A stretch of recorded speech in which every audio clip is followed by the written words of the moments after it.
have a problem. What is up, guys? My name is Mo. I'm a college student who loves reading, and I'm here to share it all with you.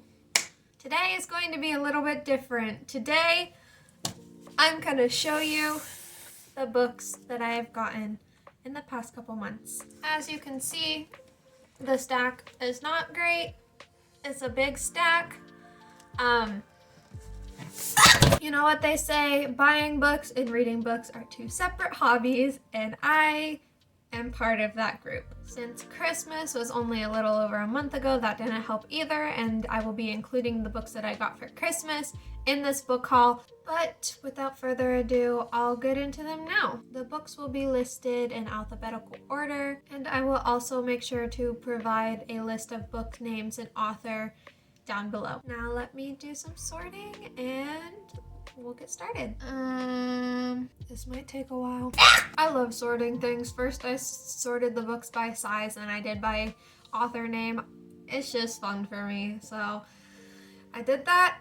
Now let's get started. The first book that I have in front of me is The Rose and the Dagger by Renée, Ahdieh. I really wish I knew how to say that last name, but there it is. This is the sequel to The Wrath and the Dawn, which I'm sure you guys remember from a previous video. And I was really excited to buy it because I want to know what happens in this universe. If you haven't seen my video about The Wrath and the Dawn, I highly advise you watch it because I have a lot to say, and I will be reviewing this book in the future once I get around to reading it. The next book that I have is called My Lady Jane. It is a telling of Lady Jane Grey. This is a book by Cynthia Hand, Brodi, Ashton, and Jodi Meadows, so 3 people. And yeah, it's just a telling of Lady Jane who is to be married to the king. And yeah, not wonderful. It is a fictitious retelling of the real Lady Jane Grey story, and I, for one, am very excited to read it. The third book I have for you guys today is An Intimate History of Killing by Joanna Bourke, and this is an anti-war book. From a young age, I've been interested in learning about past wars. I don't know why, but I am. So I'm really trying to familiarize myself with a lot of books about war and learn more just about the why and the what and everything that happened, because war is a terrible thing, and despite my fascination with it, I don't want wars to happen anymore. If it were up to me, the military would not have to exist. I think things like Veterans Day is important because we need to celebrate those who fought for our country, especially people who did not want to fight and were drafted into war. However, I really dislike the military and wish we lived in a world where war was not an answer for anything. That being said, I enjoy war history and I like reading up on it. This covers both world wars and the Vietnam War. The last one is one that I've been wanting to learn a lot about because it is so horrific.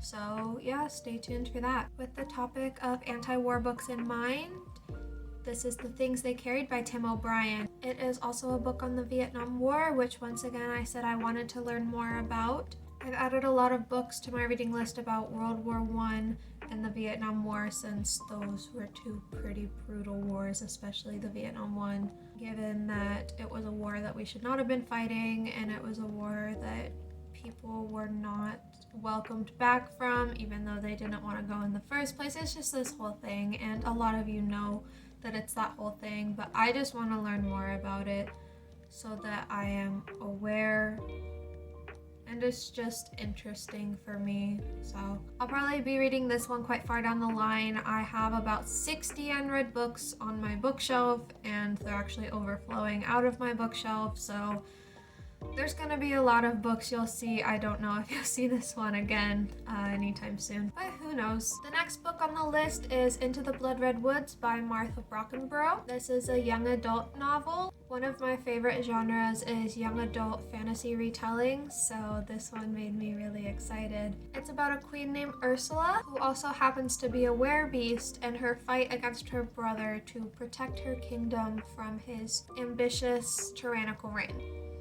I'm very excited about this. I do like war in the fantasy realm, but that's because it is fantasy. Again, very anti-war. I know that you might not think that with the books that I'm showing you today, but I am extremely anti-war. Next on the list is Like Water for Chocolate by Laura Esquivel.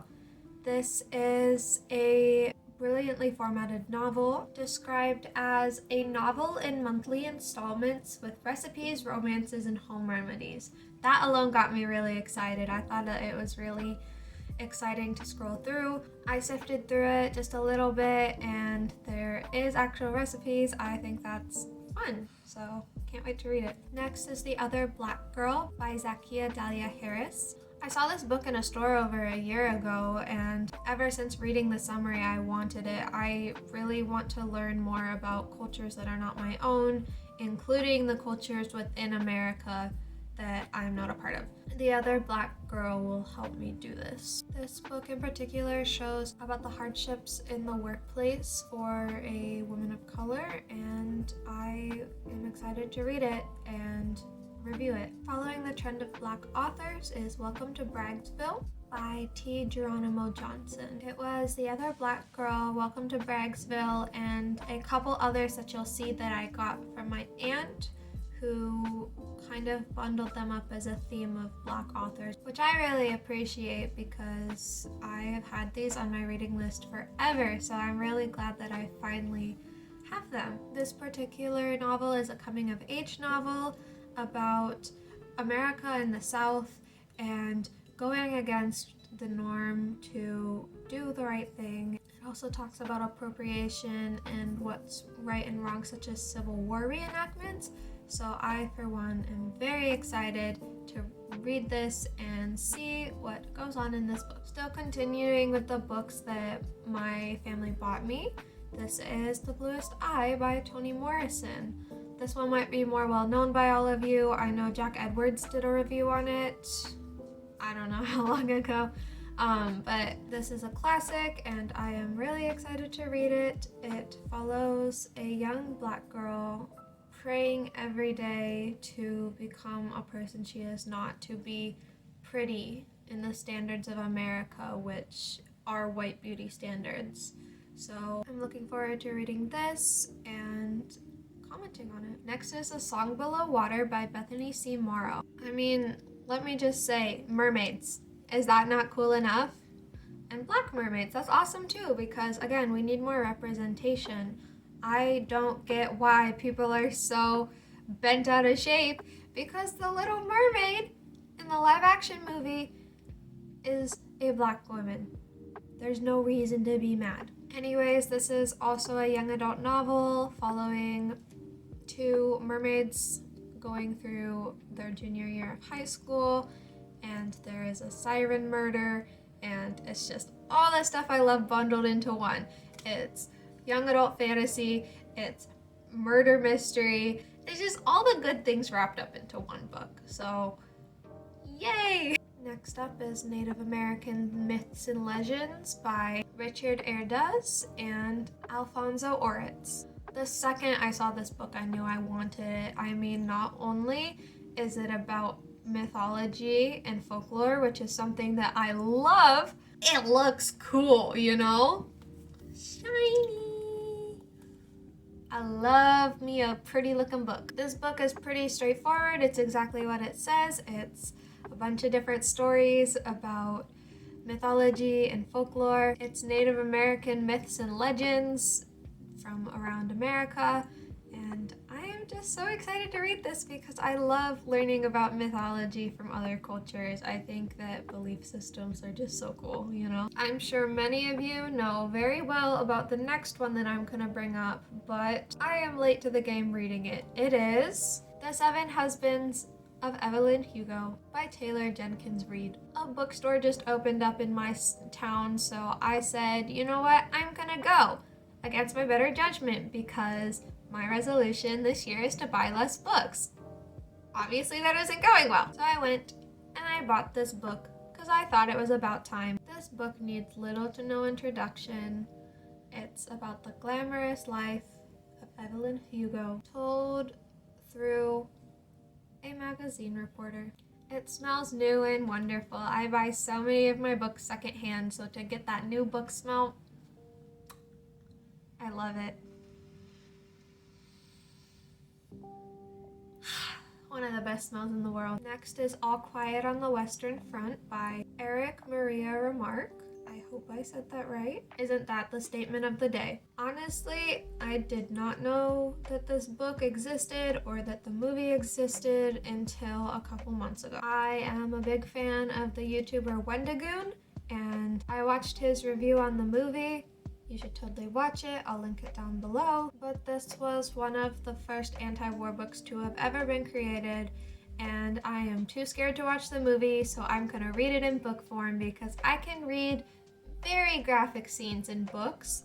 I just can't watch it in movies. That being said, it is one that I'm definitely going to be reading soon and hopefully do a book review on. So yeah, stay tuned for that. Almost done with Never Look Back by Lilliam Rivera, the final book that I got from my family. This book is a forbidden romance along with the mention of spirits, so a little magical, and it's set in New York. I won't lie, I'm not the biggest fan of urban fiction, but the summary sounded so good I couldn't help but add it to my reading list, and now I have it in the flesh and I'm excited. Last but not least, we have the first volume of Lore Olympus. I've been reading the webtoon since the first episode, and I finally decided to get my hands on the first volume. Back in middle school, I was a huge webtoon reader, so you might see that I have a couple adaptations on my bookshelf. I got Heartstopper, I have Lore Olympus, I have Wrath in the Dawn, which, to be fair, was a novel that turned into a webtoon, but